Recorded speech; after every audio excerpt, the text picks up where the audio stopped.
மின்னலை பிடித்து மேகத்தில் துடைத்து பெண் என்று படைத்து வீதியில் விட்டு விட்டான்.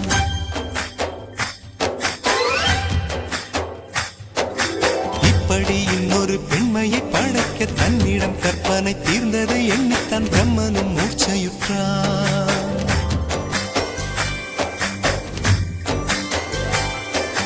மின்னலை பிடித்து மேகத்தில் துடைத்து பெண் என்று படைத்து வீதியில் விட்டு விட்டார்.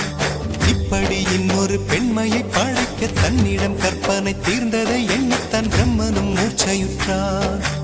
அவளின் ஆசைக்குள் நுழைந்த காற்று உயிரை தடவி திரும்பும் போது மோட்சம் அடைந்து ராகங்கள் ஆகின்றதே. மழையின் துளிகள் அவளை நனைத்து மார்பு கடந்து இறங்கும் பொழுது முக்தி அடைந்து முத்துக்கள் ஆகின்றதே.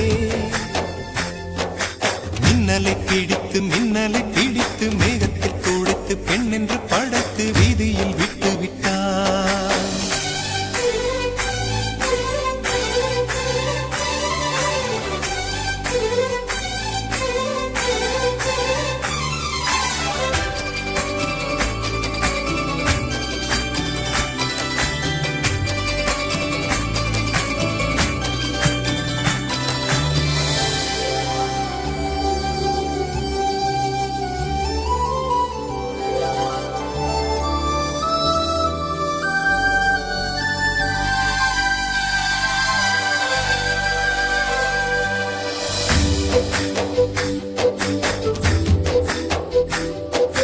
நிலவின் ஒளியை பிடித்து பாலில் நனைத்து கன்னங்கள் செய்து விட்டார்.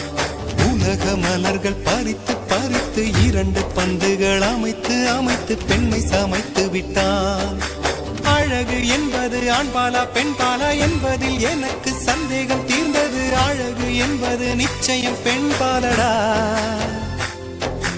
கவிதை என்பது மொழியின் வடிவம் என்றொரு கருத்தும் இன்று உடைந்தது. கவிதை என்பது கன்னி வடிவமடா. மின்னலை பிடித்து மேகத்தில் துடைத்து பெண் என்று படைத்து வீதியில் விட்டு விட்டார்.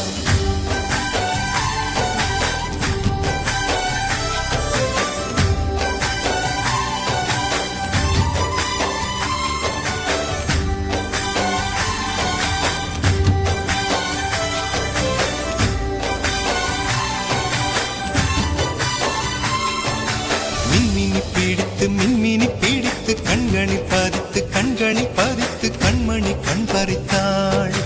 தங்கத்தை எடுத்து அம்மியில் அரைத்து மஞ்சளாய் நினைத்து கண்ணத்தில் குழைத்து ஜீவனை ஏன் எடுத்தாள்.